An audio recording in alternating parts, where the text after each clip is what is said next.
Good morning, नमस्ते। कैसे हैं आप सभी?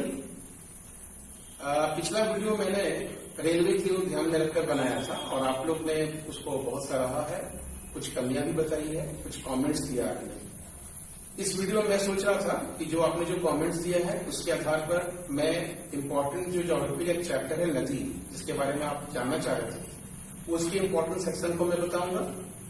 वहीं आज रेलवे को ध्यान में रखकर बायोलॉजी और इकोनॉमिक्स में कौन महत्वपूर्ण चैप्टर्स है इसकी भी जानकारी दूंगा। तो मैं चाहूंगा कि सबसे पहले मैं आपको आपकी कमेंट्स के आधार पर ज्योग्राफी के नदी चैप्टर्स में कौन सा रेलवे को ध्यान में रखकर पढ़ना चाहिए वो मैं आज तो आपको क्लियर कर देता हूं। देखिए, ये आपका नदी है। जनरल क्या होता है, नदी में हम लोग बहुत सारे सेक्शंस को पढ़ते हैं, तो हमारी कोशिश ये है कि रेलवे में नदी का क्वेश्चन ना छूटे। अगर मैं एक स्टूडेंट हूं तो मेरी कोशिश क्या होनी चाहिए, नदी नहीं बल्कि नदी के जो क्वेश्चंस रेलवे में आता है या आएगा तो हम उसे कैसे बनाएं। अब देखिए, मेरी जो सोच है कंपटीशन को ध्यान में रखकर विगत 20 वर्षों के अनुभव के आधार पर जो मैं बताना चाह रहा हूं ये है, अगर आप रेलवे को ध्यान में रखकर नदी पढ़ रहे हैं तो नदी में सबसे पहले नाम पढ़ना चाहिए। नाम का क्या मतलब हुआ? नाम का मतलब ये है कि कौन सी नदी उत्तर भारत से निकलती है, कौन सी नदी दक्षिण भारत से निकलती है, नदियों का नाम, नया नाम क्या है, पुराना नाम क्या है, और कौन कौन से शहर इस नदी के किनारे बसे हुए हैं, इसको भी ध्यान रखने की जरूरत है। शहर में पहले क्या था, कुछ ही शहर पूछे जाते थे, जैसे गंगा नदी के किनारे कौन बसा हुआ है, इंपॉर्टेंट शहर बनारस है, पूछ दिया, तो पटना पूछ दिया। अब क्या करना है, इसमें बहुत इंपॉर्टेंट करना है, छोटी छोटी नदियों को उठाता है, जैसे तवी नदी उठा दिया आपको, यह पूछेगा अजमेर बताइए किसके किनारे बसा हुआ है। तो हमें ध्यान रखना है कि छोटी छोटी महत्वपूर्ण नदी और उसके किनारे बसे हुए महत्वपूर्ण शहर पर जरूर ध्यान देना है। दूसरी बात है, सहायक नदी पे जरूर फोकस कीजिए। बहुत सारे प्रश्न सहायक नदी पर आए हैं। सहायक मतलब है, और सहायक में भी ध्यान रखिए, सहायक में छोटी नहीं बड़ी बड़ी पे ध्यान देना। जैसे गंगा की महत्वपूर्ण सहायक, दामोदर की महत्वपूर्ण सहायक, कृष्णा की, कावेरी की, ब्रह्मपुत्र की, सिंधु की, नर्मदा सेक्शन, गोदावरी का, ये सब सहायक नदियों के बारे में जरूर पढ़ना है। और इसमें ध्यान ये रखना है कि उस नदी में कौन कौन सी जो सहायक नदी है वो मुख्य नदी में कैसे गिरती है। कैसे का मतलब ये है, ये नदी है, मान लीजिए गंगा, एक नदी इधर से गिर रही है, एक नदी इधर से, कौन सी नदी गिर रही है। इसलिए इसके लिए जरूरी है कि आप मैप के आधार पर संगम पढ़िए। और ध्यान रखिए, इसमें छोटी छोटी नदी नहीं पढ़ना है। दक्षिण भारत की 4-5 महत्वपूर्ण नदी जैसे गोदावरी, कृष्णा, कावेरी, महानदी, नर्मदा, और उत्तर भारत की गंगा, ब्रह्मपुत्र, सिंधु, ये सबसे इंपॉर्टेंट है। उसके ही संगम पर क्वेश्चन पूछे जाते हैं। इसके अतिरिक्त है प्रवाह क्षेत्र। प्रवाह क्षेत्र का तात्पर्य है जो मुख्य नदी है वो किन किन राज्यों से होकर गुजरती है और उसकी लंबाई क्या है। जैसे गोदावरी नदी कहां से निकलती है, उद्गम स्रोत कहां है और कहां पर जाकर मिलती है, और उसके बीच में कितने सारे राज्य हैं। अगर गोदावरी मान लिया जाए नासिक के पास निकलती है तो नासिक से होते हुए वो जब बंगाल की खाड़ी में गिरती है तो कितने राज्यों से होकर गुजर रही है वो ध्यान में रखने की जरूरत है। ये सबसे महत्वपूर्ण है। और उसकी कुल लंबाई। तो नदी के संदर्भ में आपको क्या पढ़ना है, मैं फिर से रिपीट कर दूं, नदी का नाम ये महत्वपूर्ण है, पुराना नाम भी ध्यान रखना है, और उसके किनारे बसे हुए महत्वपूर्ण शहर। शहर में ध्यान रखना है कि छोटी छोटी नदियों के किनारे बसे हुए शहर ज्यादा इंपॉर्टेंट होते हैं। सहायक नदी और सहायक नदी मुख्य नदी में किस ओर मिलती है वो ध्यान रखना है। इसमें भी सहायक नदी सभी नहीं पढ़ना है, महत्वपूर्ण नदियां उत्तर और दक्षिण भारत की वो पढ़ना है। इसके अतिरिक्त जो प्रवाह क्षेत्र है यानी उसकी लंबाई क्या है, वो कहां से निकलती है, कहां गिरती है, और बीच में कितने राज्य हैं। जैसे क्वेश्चन पूछ दिया, मान लीजिए कि गोदावरी इनमें से किस राज्य से होकर नहीं गुजरती है, मध्य प्रदेश है, महाराष्ट्र है, आंध्र प्रदेश है और केरल दे दिया, तो आपको जानकारी होनी चाहिए वो कहां जाती है। और नदियों में जो बड़ी बड़ी परियोजनाएं हैं, जो बांध है, भागीरथी में कौन है, जैसे टिहरी आप जानते होंगे अच्छी तरह से, उसी तरह से नर्मदा बांध कहां है। तो बांध परियोजना पढ़ना है, ये आप इसको रट सकते हैं किसी भी गाइड बुक में मिल जाएगा, लेकिन इसके लिए और इसके लिए और इसके लिए, इन तीनों के लिए आपको एटलस की जरूरत पड़ेगी। यानी सहायक, संगम और प्रवाह क्षेत्र एटलस से पढ़ेंगे आप। परियोजना जो है वो किसी भी गाइड बुक में मिल जाएगी और नाम भी किसी भी गाइड बुक में मिल जाएगी। तो अगर आप इस ढंग से पढ़ते हैं तो नदी से रेलवे से संबंधित प्रश्न नहीं छूटेगा और वो हल्का भी होगा। आज मैं इस वीडियो में कुछ मैं प्रश्न लेने जा रहा हूं नदी संबंधित, जो पिछले कई परीक्षाओं में आए हुए हैं, आपके रेलवे की परीक्षाओं में। तो उसे अभी आपको मैं स्क्रीन पर दे रहा हूं, आप उसको देखिए और उसके बाद आपको इस वीडियो के अंत में मैं उसका आंसर भी बता दूंगा। ठीक है, धन्यवाद। देखिए, ये पहला क्वेश्चन है कि निम्नलिखित में कौन सा नदी ज्वार नद मुख यानी एस्चुरीज है। इसके 4 ऑप्शन दिए हुए हैं, कृष्णा, महानदी, गोदावरी, नर्मदा। नेक्स्ट क्वेश्चन, मध्य भारत से निकलकर यमुना, गंगा में मिलने वाली नदी निम्नलिखित में कौन सी है। घाघरा, गोमती, कोसी, बेतवा। नेक्स्ट क्वेश्चन, निम्नलिखित में वह नदी कौन सी है जिसका उद्गम भारतीय क्षेत्र में नहीं है। महानदी, ब्रह्मपुत्र, रावी, चिनाब। नेक्स्ट क्वेश्चन, अलकनंदा और भागीरथी नदियों के संगम का नाम क्या है। रुद्रप्रयाग, देवप्रयाग, हरिद्वार, केदारनाथ। नेक्स्ट क्वेश्चन, निम्नलिखित में कौन सा राज्य नर्मदा नदी की घाटी का हिस्सा नहीं है। मध्य प्रदेश, राजस्थान, गुजरात और महाराष्ट्र। नेक्स्ट क्वेश्चन, गोदावरी नदी का उद्गम बिंदु है नासिक, पुणे, मुंबई, सोलापुर। नेक्स्ट क्वेश्चन, अरुणाचल प्रदेश में प्रवेश करने पर ब्रह्मपुत्र नदी को किस नाम से संबोधित किया जाता है। दिबांग, दिहांग, सुबनसरी, धनसरी। नेक्स्ट क्वेश्चन, गंगा में दक्षिण की ओर से मिलने वाली नदी है बेतवा, चंबल, सोन, केन। नेक्स्ट क्वेश्चन, निम्नलिखित जोड़े पर विचार करें। चंबल, मानस, नर्मदा, यमुना, ब्रह्मपुत्र। उपयुक्त में किस जोड़े का सही मेल बैठता है। क का ग, केवल का ग, केवल क और ग और केवल ग। नेक्स्ट क्वेश्चन, और ये लास्ट क्वेश्चन है, निम्नलिखित बांध और उनके राज्यों का मेल मिलान जिनमें स्थित है। हीराकुड, मैटूर, महानदी, उधर छत्तीसगढ़ है, उड़ीसा है, कर्नाटक है, तमिलनाडु है। इसको मिलान करना है। तो ये कुल 10 प्रश्न है जिसका उत्तर इस वीडियो के अंत में आपको दिया जाएगा। ठीक है, चलिए अब मैं आपको रेलवे को ध्यान में रखकर इकोनॉमिक्स के इंपॉर्टेंट चैप्टर्स के बारे में बता देता हूं। जैसा आप सभी जानते हैं, इकोनॉमिक्स बहुत वास्ट है, लोग इस पर डरते भी हैं और वास्तव में चैप्टर्स बहुत ज्यादा हो जाते हैं। लेकिन क्वेश्चन को अगर आप ध्यानपूर्वक देखिए तो कुछ इंपॉर्टेंट चैप्टर्स को मैं आपके सामने प्रस्तुत कर रहा हूं। रेलवे में जो क्वेश्चंस आते हैं वो सबसे महत्वपूर्ण चैप्टर्स है योजना। अब योजना का मतलब क्या है? योजना का मतलब हुआ पंचवर्षीय योजना और भारत सरकार के द्वारा जो देश के सामाजिक, आर्थिक या अन्य क्षेत्र के कृषि के विकास के लिए जितनी सारी योजनाएं चलाई जा रही है, खासकर नवीनतम योजना, उसको पढ़ना जरूरी है। प्रश्न है क्या पढ़े? तो पंचवर्षीय योजना में कौन सी पंचवर्षीय योजना कब स्टार्ट हुई, उसका मॉडल क्या था, उसका मुख्य उद्देश्य क्या था और कब से कब स्टार्ट की गई, ये सबसे महत्वपूर्ण है। योजना में जो चलती है, कौन योजना कब प्रारंभ की गई, उसका कार्य क्षेत्र क्या है, उसकी फंडिंग कौन करता है। जैसे मान लिया जाए एक योजना चलाई जा रही है, मुद्रा लोन योजना या सर्व शिक्षा अभियान योजना, जो पुरानी योजना है, तो महत्वपूर्ण कुछ पुरानी योजना को भी पढ़ना है और नवीनतम सभी योजनाओं को पढ़ना है। और इसके लिए आप जो करंट अफेयर्स की जो मैगजीन होती है, जो सीए की जो मैगजीन होती है, बहुत सारी मैगजीन्स हैं, उनको अगर आप ध्यानपूर्वक पढ़िएगा तो सभी योजनाओं को एक जगह वो कंपाइल कर देती है और उसको पढ़ने की कोशिश कीजिए।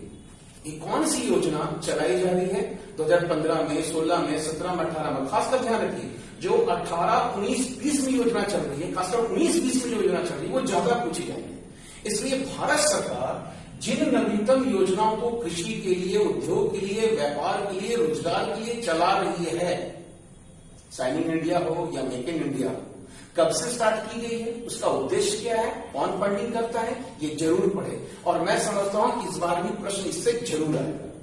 दूसरी महत्वपूर्ण घटना है चैप्टर्स के दृष्टिकोण से, वो है राष्ट्रीय आय। तो राष्ट्रीय आय क्या है, इसकी गणना कौन करती है, कौन सी एजेंसी है और वर्तमान में राष्ट्रीय आय क्या है, इसे आप पढ़े। इसके लिए भी आपको सामान्य किताब का अध्ययन कर सकते हैं। इसमें आप मेरे नोट्स का भी सहारा ले सकते हैं, उसकी मैं उसमें व्याख्या कर चुका हूं। कृषि चैप्टर में आपको क्या पढ़ना है, तो कृषि में 3 या 4 इंपॉर्टेंट चैप्टर है। जैसे जितनी क्रांति है उसको आप ध्यान रखें।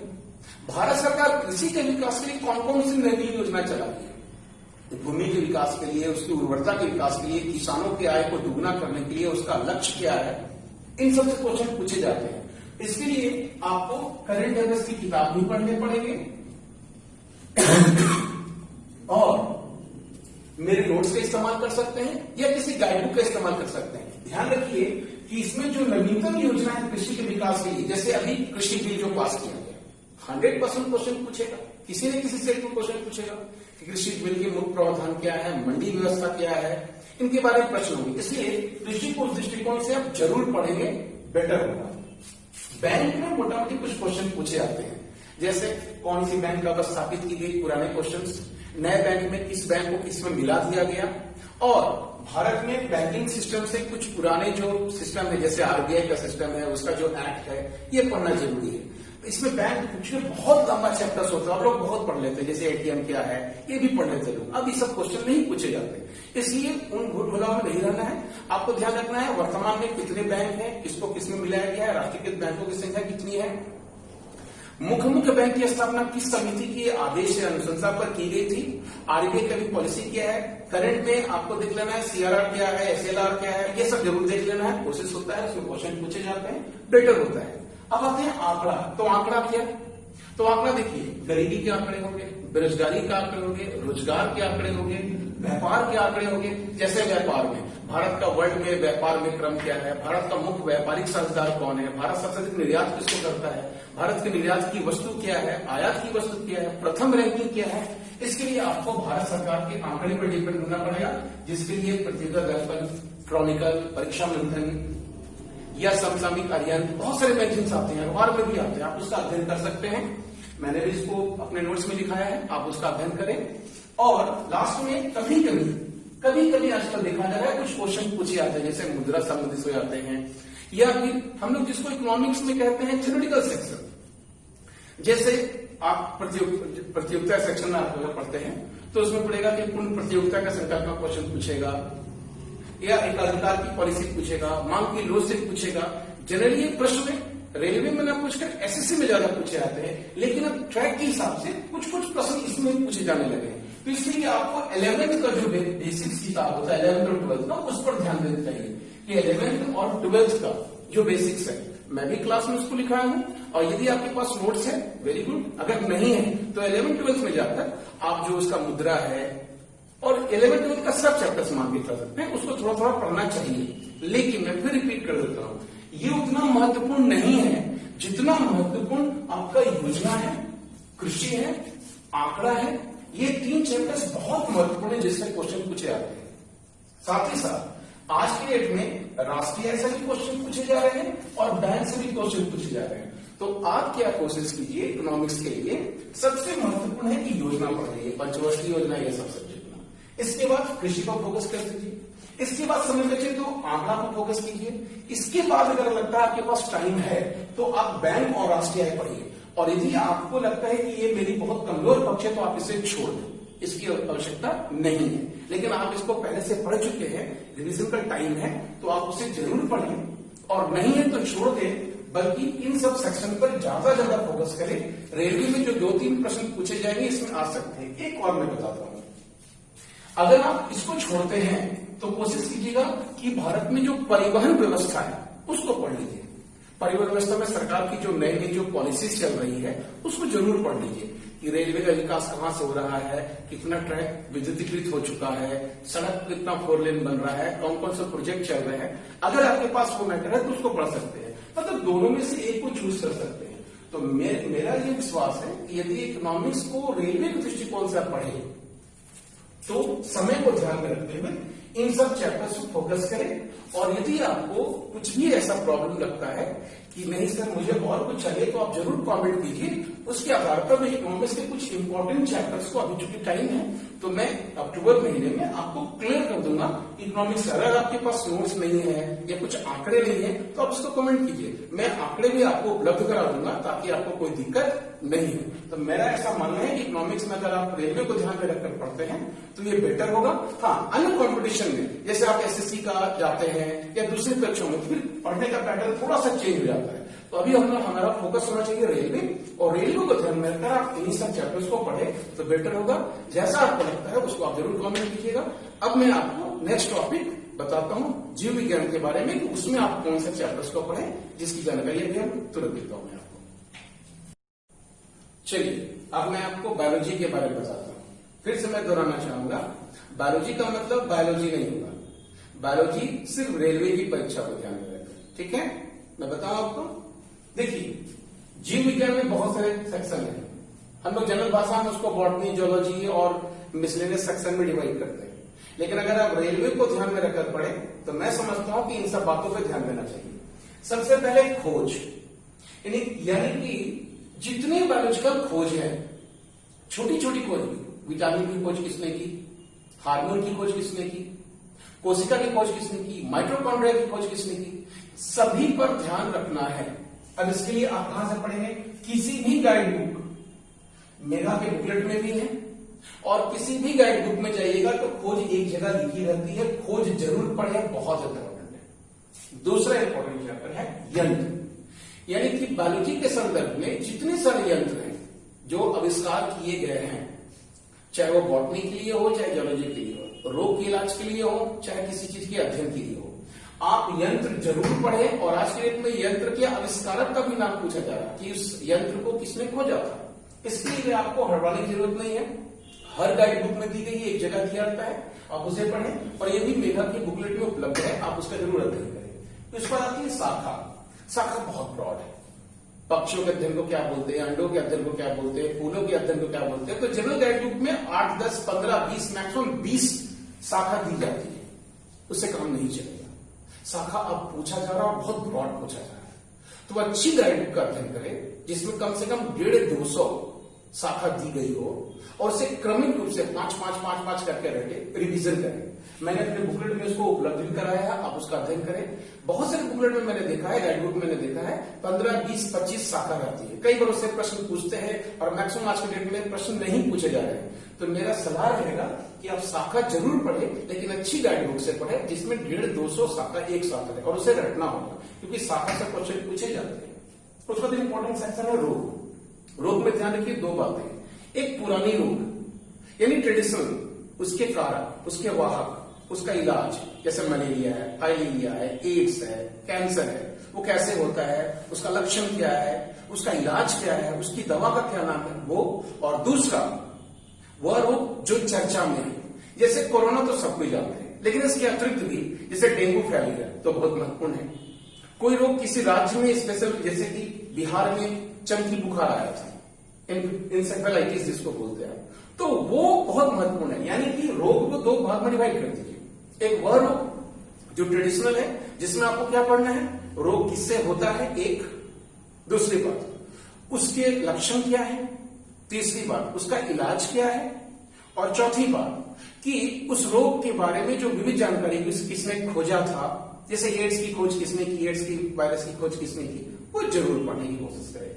तो इसको आता है पोषक पदार्थ। पोषक पदार्थ आपका बॉटनी के संदर्भ में भी और जूलॉजी के संदर्भ में। इसका मतलब यह है कि पादप के लिए पोषक पदार्थ कौन होता है और जंतुओं के लिए पोषक पदार्थ कौन होता है, ये दोनों पढ़ना है।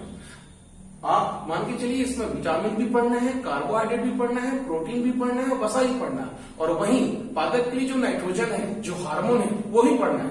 यानी हार्मोन भी पढ़ना है, और पढ़ना क्या है, हार्मोन की खोज किसने की, कौन सा हार्मोन से क्या होता है, विटामिन क्या है, किस विटामिन कमी से क्या होता है। और ये चीज हर गाइड बुक में दी गई है। सिंपल से सिंपल बायोलॉजी की किताब में भी हर पोषक पदार्थ दिया हुआ है कि किससे ऊर्जा मिलती है, किससे कोशिकाओं का निर्माण, जैसे प्रोटीन है तो प्रोटीन से हमारे शरीर की कोशिकाओं का निर्माण होता है, कार्बोहाइड्रेट से हमारे शरीर को ऊर्जा मिलती है, तो वो जरूर पढ़ना है। और इसमें ध्यान रखना है कि उसकी कमी से कौन सा रोग होता है। प्रोटीन की कमी से कौन सा रोग होता है, विटामिन जनरल क्या होता है, लोग विटामिन पढ़ लेते हैं कि विटामिन कमी से कौन सा रोग होता है, वो पढ़िए, वो जरूर पढ़ना है। लेकिन कार्बोहाइड्रेट अधिकता और कमी से, प्रोटीन अधिकता और कमी से, वसा अधिकता और कमी से, या हार्मोन की कमी से कौन सा बीमारी होता है, ये जरूर पढ़े। हार्मोन में एक बात और याद रखना है, कौन सा हार्मोन किससे निकलता है, ये भी याद रखना बहुत जरूरी है। तो ये पोषक पदार्थ का सेक्शन पढ़ना है। और तंत्र में दो इंपॉर्टेंट तंत्र को आप जरूर पढ़िए। एक तंत्र हो जाएगा रक्त, जिससे आज की डेट में क्वेश्चन पूछा जाएगा, और दूसरा होता है पाचन। ये दो कम से कम तंत्र आप पढ़िए, न्यूनतम। अगर हो सके तो आप जितने तंत्र हैं, जैसे उत्सर्जन भी है, श्वसन भी है, आप सब पढ़ लें। लेकिन अगर आपके पास समय की कमी है तो कम से कम रक्त चैप्टर को बढ़िया से पढ़िए और पाचन को बढ़िया से पढ़िए। और इसके लिए भी आपको कुछ नहीं करना है, बायोलॉजी गाइड बुक उठाइए, लाइन बैलेंस को पढ़ जाइए, या फिर एनसीईआरटी उठाइए 9th 10th का, 11th 12th का, और उसमें रक्त और पाचन को बढ़िया से पढ़ जाइए। ये बहुत जरूरी है दो पढ़ना के लिए। इसका मतलब ये है कि अगर हम बायोलॉजी को ध्यान से लेके पढ़े तो कौन कौन इंपॉर्टेंट चैप्टर है, खोज, यंत्र, शाखा, रोग, पोषक पदार्थ और तंत्र। पढ़ना कहां से है, मैक्सिमम आप नोट से पढ़ सकते हैं और गाइड बुक में उपलब्ध है। उसमें क्या पढ़ना है, सबसे ध्यान रखिएगा कि वो खोजा किसने, उससे कौन सी बीमारी होती है, उसका इलाज क्या है, ये ध्यान में रखकर पढ़ना है। बायोलॉजी को लोग बहुत भाष समझ लेते हैं, नहीं, सिस्टम से पढ़िए। और अगर आपको लगता है कि आप इसको पढ़ चुके हैं, अब हम क्या पढ़ें, तो उसके बाद बहुत सारे चैप्टर्स हैं। जैसे आप कोशिका चैप्टर्स को पढ़िए, डिटेल में पढ़िए, किस कोशिका का काम क्या है, माइटोकॉन्ड्रिया का काम क्या है, सेंट्रोसोम का काम क्या है, सब पढ़िए। खोज किसने की, उसको ही पढ़िए। आप पशुपालन पढ़ लीजिए, उसको ही पढ़ना बहुत जरूरी है। लेकिन आप इसको ना पढ़कर और पशुपालन और अन्य चैप्टर फोकस कर रहे हैं तो गड़बड़ है। यदि आपको लगता है कि पहले ये चैप्टर्स क्लियर हो जाए तो बेटर होगा। तो ये इंपॉर्टेंट चैप्टर्स हो गए इकोनॉमिक्स और बायोलॉजी को ध्यान में रखकर। अब इनमें से कुछ इंपॉर्टेंट चैप्टर्स को मैं डील कर दूंगा क्वेश्चन के हिसाब से कि क्या क्या और डिटेल में पढ़े अगले वीडियो में। लेकिन आप जरूर कमेंट कीजिए। कमेंट इसलिए जरूरी है, हो सकता है आपको लगे कि ये अधूरा है, हो सकता है आपको ये लगे कि इसमें मुझे और कुछ और जानना है, तो आप कमेंट कीजिए, मैं उसको ध्यान से पढ़ूंगा और उसके आधार पर मैं नेक्स्ट वीडियो बनाऊंगा जिसमें इकोनॉमिक्स और बायोलॉजी के इंपॉर्टेंट चैप्टर्स और ज्योग्राफी के इंपॉर्टेंट चैप्टर्स को मैं 1 by 1 पढ़ा दूंगा। ह्यूमन सेक्शन में जैसे यंत्र है तो खोज को मैं क्लियर कर दूंगा कि खोज में भी कहां से आप जाकर डिटेल में जाकर पढ़िए, यंत्र में आप जहां कहां से पढ़िए। और यदि आपको कुछ नहीं मिल रहा है तो उसकी भी कमेंट कीजिए, वो आपको उपलब्ध कराने के प्रयास किए जाएंगे। मैं समझता हूं कि इससे आपको उपलब्ध जानकारी हो गई होगी, जैसा आपको लगे। अगर आप वीडियो आपको अच्छा लगता है तो आप उस पर एक कमेंट कीजिएगा। अब मैं आपको उस जो प्रश्न मैंने दिया था गूगल का, उसका मैं आंसर आपको बता देता हूं, आप उस आंसर को चेक कर लीजिए। ठीक है, थैंक यू। चलिए अब मैं इसको आंसर बता देता हूं। पहला क्वेश्चन था निम्नलिखित में कौन सी नदी एस्चुरीज है। तो देखिए ऐसे प्रश्न पूछे जाते हैं कि कौन नदी डेल्टा है, कौन नदी एस्चुरीज बनाती है, कौन नदी डेल्टा बनाती है। तो यहाँ पर जो 3 नदी है वो बेसिकली डेल्टा बनाती है, जो नर्मदा है वो एस्चुरीज बनाती है, इसलिए इसका आंसर क्या होगा, नर्मदा। नेक्स्ट क्वेश्चन, मध्य भारत यानी कि मिडिल इंडिया से कौन सी नदी, तो जैसा मैंने पहले ही बताया था कौन नदी कहां पर आकर मिलती है, किससे मिलती है, क्वेश्चन आते हैं। देखिए यहाँ भी क्वेश्चन है कि मध्य भारत से निकलकर यमुना या गंगा में मिलने वाली नदी निम्नलिखित में से कौन सी है। तो चूंकि यहाँ यमुना और गंगा यही कंफ्यूजन हो जाता है, ठीक है, यमुना भी है और गंगा भी है। और ऑप्शन आप ध्यान से देखिएगा तो सब जैसा आपको लगेगा कि सबका दिख रहा है, लेकिन बेसिकली ये क्वेश्चन पूछ रहा है गंगा के संदर्भ में, क्योंकि जो ऑप्शन है आप ध्यान से देखिएगा कि वो कौन कौन सी नदी मध्य भारत से आकर मिल रही है। तो जो घाघरा है, ये जो कोसी है, ये जो गोमती है, वो उत्तर से आकर मिल रही है, लेकिन जो बेतवा है वही जो है दक्षिण से आकर मिल रही है। क्योंकि वो मिल रही है यमुना में और यमुना मिलती है गंगा में, इसलिए कंफ्यूजन हो जाता है। तो ध्यान रखिएगा ऐसे क्वेश्चन पूछे जाएंगे, इसका आंसर क्या होगा, बेतवा। नेक्स्ट क्वेश्चन, निम्नलिखित में कौन सी नदी है जिसका उद्गम भारतीय क्षेत्र में नहीं, यानी कि उद्गम क्षेत्र, जैसा मैंने बताया था प्रवाह क्षेत्र के संदर्भ में। तो इनमें से एक ही ऐसी नदी है जो भारत से होकर नहीं उत्पन्न होती है, वो है महत्वपूर्ण ब्रह्मपुत्र नदी, जो भारत से नहीं बल्कि चीन से होकर आती है, मानसरोवर के पास से निकलती है। नेक्स्ट क्वेश्चन, अलकनंदा और भागीरथी नदियों का संगम, ये दोनों नदियां आपस में आकर मिलती है एक स्थान पर, उसको हम लोग बोलते हैं देवप्रयाग। और इसके बाद जब वो आगे बढ़ती है तो उसको जो है हम लोग आगे बोलते हैं गंगा के नाम से बोलते हैं, इसलिए इसका आंसर क्या होगा? देवप्रयाग। निम्नलिखित में कौन सा राज्य नर्मदा नदी की घाटी का हिस्सा नहीं है? यानी वो नर्मदा नदी से, नर्मदा के जो प्रवाह क्षेत्र है वो किन राज्यों से होकर नहीं है। तो अगर आप मैप से वर्क करके देखिएगा तो इनमें से एक ही राज्य मिलेगा, वो है राजस्थान। इसलिए मैंने बोला था कि नदियों का मार्ग, खासकर मुख्य नर्मदा, गंगा, ब्रह्मपुत्र, ध्यान रखना है। तो इसका आंसर क्या होगा? राजस्थान। नेक्स्ट क्वेश्चन, कावेरी नदी का उद्गम बिंदु कौन है? तो ये गाइड बुक से भी रट सकते हैं महत्वपूर्ण नदी में। इसका आंसर क्या होगा? नासिक। इसलिए जितनी महत्वपूर्ण दक्षिण भारत की बड़ी बड़ी नदियां हैं उत्तर भारत की, उसका उद्गम स्रोत जरूर पढ़ना है। नेक्स्ट क्वेश्चन, अब जब अरुणाचल प्रदेश में प्रवेश करने से ब्रह्मपुत्र नदी को किस नाम से जाना था? जैसे मैंने बताया था, नाम बहुत महत्वपूर्ण है। एक एक नदी का, गंगा का भी बहुत जगह अलग अलग नाम है, ब्रह्मपुत्र का नाम अलग अलग है, यमुना का है, तो उसको ध्यान रखना है। तो इसका आंसर थोड़ा सा कंफ्यूजन हो जाता है कई लोगों को, कुछ डाउट हो जाता है दिबांग में और दिहांग में। आंसर होगा दिहांग। इसको ध्यान रखना है, आंसर क्या होगा? दिहांग। नेक्स्ट क्वेश्चन, अब देखिए बहुत कंफ्यूजन क्वेश्चन, जैसे मैंने बोला था कि कौन बायां से मिलता है, कौन दायां से मिलता है, कौन किससे मिलता है, उसको ध्यान रखिए। गंगा में दाहिने ओर से मिलने वाली नदी कौन है? तो दाहिनी का मतलब क्या होगा? अगर बाएं और दाहिना का संदर्भ में देखना चाहेंगे तो ध्यान रखिएगा कि अगर गंगा नदी इधर से चल रही है तो इधर से जो आ रहा है ना, और जो इधर से हो रहा है, ठीक है, तो गंगा का जो बायां और दाहिना होता है ना, वो ये आपका इधर के हिसाब से और इधर के हिसाब से, ये हो गया बायां और ये क्या हो गया? दाहिना। तो दाहिना की तरफ से कौन मिल रहा है? अब ध्यान से देखिए, बेतवा भी है, सोन भी है, चंबल भी है, केन भी है। आपको ऐसा लगेगा सब है, लेकिन ध्यान से देखिएगा तो बेतवा, चंबल और केन जो है वो यमुना में मिलती है, और यमुना फिर जाकर गंगा मिलती है। तो आंसर सिर्फ होगा सोन। सोन जो नदी जो है वो गंगा में जाकर मिलती है और दाहिनी तरफ से मिल रही है। ठीक है, नेक्स्ट क्वेश्चन,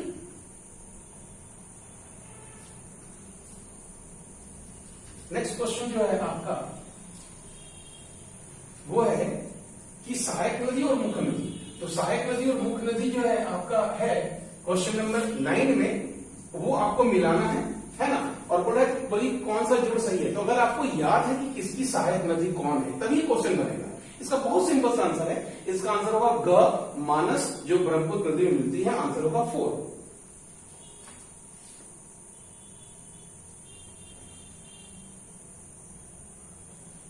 इसके बाद डैम है, प्रयोजन जैसे मैंने बताया था, कौन सा डैम कहाँ है, किस राज्य में है। और ध्यान से देखिएगा ये सभी महत्वपूर्ण डैम है जो मैक्सिमम सबको जानते हैं। तो इसका आंसर जो है आपको मिलाना है, इसका आंसर होगा 2।